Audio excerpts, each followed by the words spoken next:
বিশ্বকাপে যাওয়ার আগে ভালো করছো।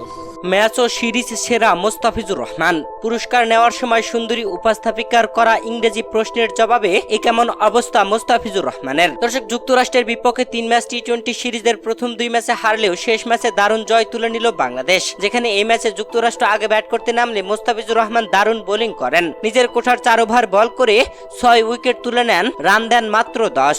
যুক্তরাষ্ট্র 105 রান টার্গেট দেয় বাংলাদেশকে। সে রানের টার্গেটে বাংলাদেশ 11 ওভারে দারুণভাবে 10 উইকেটের জয় তুলে নেয়। হাফ সেঞ্চুরি হাঁকান তানজিদ হাসান তামিম ও সৌম্য সরকার দারুণ ব্যাটিং করেন। দর্শক, শেষ ম্যাচে বাংলাদেশ 10 উইকেটে জয় তুলে নিয়ে কিছুটা সম্মান রক্ষা করল।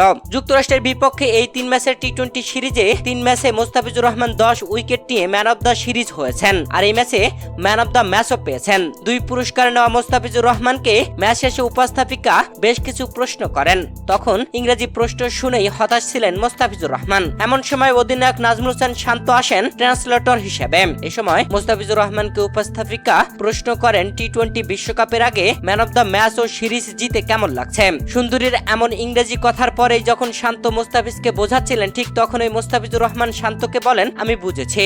তখন উপস্থাপিকার করা প্রশ্নের উত্তর দেন মোস্তাফিজুর রহমান, বলেন, আলহামদুলিল্লাহ, অনেক ভালো লাগছে, আমি অনেক খুশি। দর্শক, মোস্তাফিজুর রহমানের এমন দারুণ বোলিং আপনার কাছে কেমন লেগেছে জানাবেন ভিডিওর কমেন্ট বক্সে।